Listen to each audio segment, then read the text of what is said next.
సాధారణంగా మనిషికున్న నైజం ఏమిటంటే కష్టం గుండా వెళుతున్నప్పుడు వాగ్దానాలు చేసేస్తాడు. కానీ కష్టం తీరిన తర్వాత మొట్టమొదటిగా చేసేది ఏమిటంటే వాగ్దానాన్ని మర్చిపోతాడు, ఆశీర్వదించిన దేవుణ్ణి కూడా మర్చిపోతాడు. ఒక్కసారి మీ మనసులో జ్ఞాపకం పెట్టుకోండి, ఎప్పుడైనా దేవునికి ఏదైనా వాగ్దానం చేసి మర్చిపోయామేమో. అలా మర్చిపోవడం ఆశీర్వాదం కాదు. ఆ కొడుకు డాక్టర్.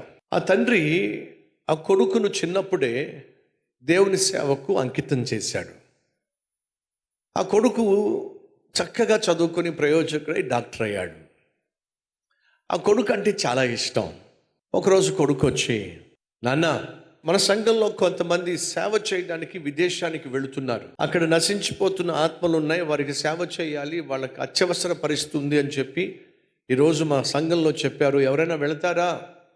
వెళ్ళి అనగారిపోయినటువంటి వారికి క్రీస్తు ప్రేమను క్రియల్లో చూపించే ప్రక్రియ, వైద్యం చేసేటటువంటి అవకాశం ఉంది, ఎవరైనా వెళ్తారా అని అంటే, ప్రభు నాతో మాట్లాడాడు, నాన్న, నేను ఆ దేశానికి వెళ్ళి ఆ ప్రజల మధ్యకి వెళ్ళి వైద్యం చేస్తూ సేవ చేయాలి, క్రీస్తు ప్రేమను చూపించాలని ఆశపడుతున్నాను అని చెప్పి వచ్చి తండ్రికి చెప్పాడు.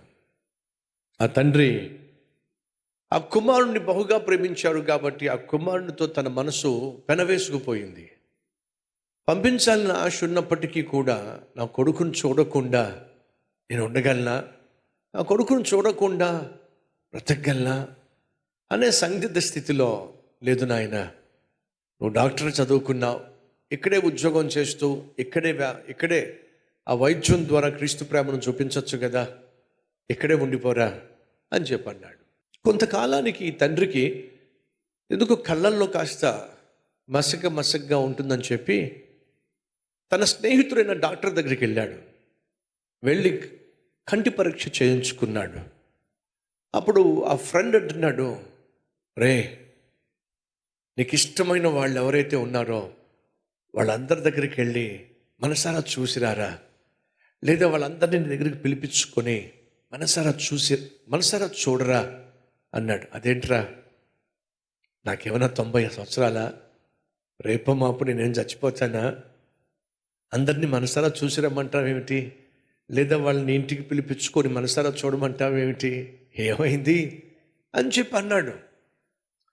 ఆ కంటి డాక్టర్ అన్ని పరీక్షలు చేసి, ఏం లేదురా, చెప్పడం నాకు కష్టంగా ఉంది, కానీ త్వరలోనే నీ చూపు పోగొట్టుకోబోతున్నావురా, నీ కళ్ళు కనిపించవురా.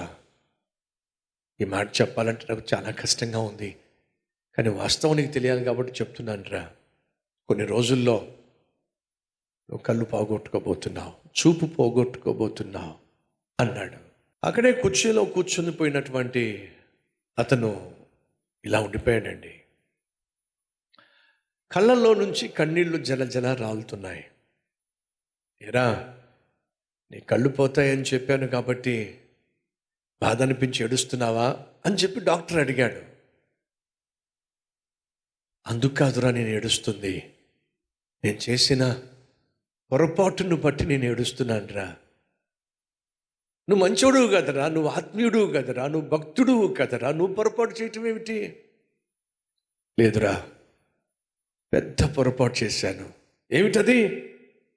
పిల్లలు లేనప్పుడు దేవునికి ప్రార్థన చేశా, ప్రభువా నాకు కొడుకునివ్వి ప్రభువా, ఒక కొడుకుని ప్రభువా, బిడ్డలు లేక అల్లాడిపోతున్నాం, ఒక కొడుకుని ఇస్తే వాడిని సేవకుని చేస్తానయ్యా, నీ ప్రేమను గూర్చిన సత్య సువార్తను ప్రకటింపజేస్తానయ్యా, వాడిని సేవకుని చేస్తానని చెప్పి ప్రభువుకు ప్రార్థన చేశా. పిల్లలు లేనప్పుడు ఆ ప్రార్థన దేవుడు ఆలకించి పండంటి కొడుకునిచ్చాడు.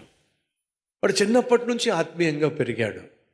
ఏ రోజు మాకు అవమానం తీసుకురాలా, దుఃఖం తీసుకురాలా, పైపెచ్చు బాగా చదువుకున్నాడు, భక్తిపరుడుగా జీవించాడు. కొంతకాలం క్రితం వాడు నా దగ్గరకు వచ్చి అడిగాడు, నాన్న, పలానా దేశానికి వెళ్ళి కొంతమంది సేవ చేయడానికి ఏర్పరచబడ్డారు, నేను కూడా వెళ్ళి వాళ్ళతో సేవ చేస్తాను నాన్న. ఒకవైపు వైద్యం చేస్తాను, ఆ వైద్యం ద్వారా క్రీస్తు ప్రేమను చూపిస్తాను, నాకు తెలిసిన సత్యాన్ని ప్రకటిస్తాను అని చెప్పి మా అబ్బాయి అడిగినప్పుడన్నా నాకు జ్ఞాపకం రావాల్సింది, దేవునికి నేను ఇచ్చిన మాట.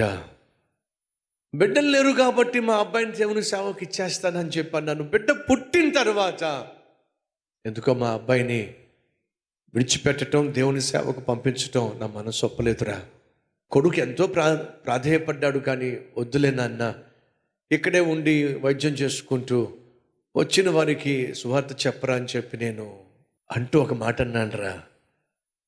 అది దేవుడు వింటాడు అనుకోలేదురా, దేవుడు వినేశాడు. డాక్టర్ అడుగుతున్నాడు, ఏమన్నావురా నువ్వు? చూస్తూ చూస్తూ నిన్ను నేను దూరంగా పంపించలేను అన్నానురా. ఆ మాట దేవుడు విన్నాడురా. నా కళ్ళు ఉన్నంతకాలం నా కొడుకుని సువార్త సేవకు పంపించను అని చెప్పి చూస్తూ చూస్తూ పంపించలేనన్నానుగా, ఇప్పుడు చూపే లేకుండా చేసేస్తున్నాడురా. తప్పు నాలోనే ఉంది. దేవునికి ఇచ్చిన మాటని నెరవేరిస్తే ఎంత బాగుండేదిరా. వాడు అద్భుతంగా దేవుని కోసం సేవ చేస్తూ ఉంటే అది చూసి ఎంత సంతోషించేవాడిరా.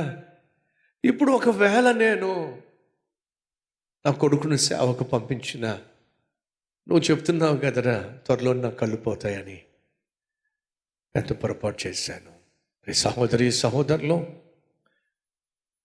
కష్టకాలంలో కన్నీటి లోయలో మనం ఏదైనా తీర్మానం తీసుకున్నప్పుడు, దేవునికి ఇస్తానని చెప్పో లేకపోతే దేవునితో ఒక ఒడంబడిక చేసుకున్నప్పుడు, దేవుడు కనికరించి నిన్ను కష్టంలో నుంచి విడిపించిన తర్వాత దేవునికి ఇచ్చిన మాటను తప్పిపోవడం ఆశీర్వాదం కాదండి. ప్రసంగి 5వ అధ్యాయంలో ఈ మాట రాయబడింది, చదివిస్తాను రండి. నీవు దేవుని మందిరమునకు పోవునప్పుడు నీ ప్రవర్తన జాగ్రత్తగా కాచుకో. బుద్ధిహీనులు అర్పించినట్లుగా బలి అర్పించుట కంటే సమీపించి ఆలకించుట మేలో. 4వ వచనము, నువ్వు దేవుని మొక్కుబడి చేసి కొనిన ఎడల దానిని చెల్లించుటకు ఆలస్యము చేయదో. బుద్ధిహీనుల యందు ఆయనకి ఇష్టము లేదో. బుద్ధిహీనులంటే దేవునికి ఒడంబడిక చేసి దేవునికి మాటిచ్చి మాట తప్పే వాళ్లను బైబిలు ఏమని పిలుస్తుంది? బుద్ధిహీనులో. నీవు మొక్కుకొనిన దానిని చెల్లించుమో.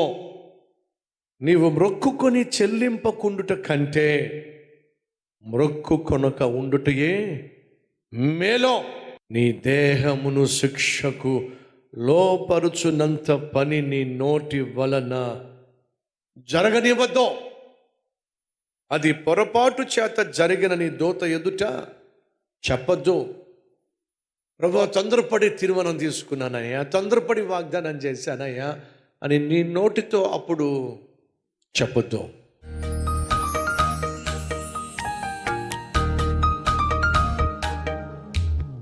మహాపరిశుద్ధుడు అయిన ప్రేమ కలిగిన తండ్రి, సూటిగా స్పష్టంగా మాతో మాట్లాడినందుకు వందనాలయ్యా.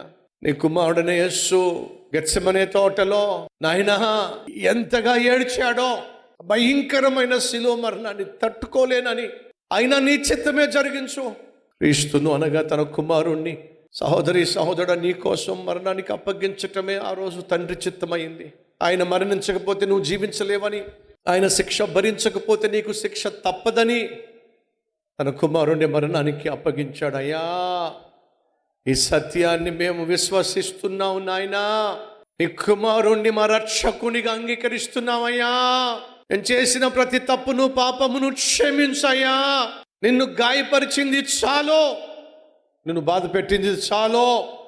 మళ్ళీ మళ్ళీ గాయపరచకుండా నీతిగా యథార్థంగా జీవించే జీవితం మాకు దయచేయమని, నీకు సాక్షులుగా భూమి మీద జీవించే భాగ్యం మాకు ఇవ్వమని యేసయ్య పేరట వేడుకుంటున్నాం తండ్రి. ఆమెన్.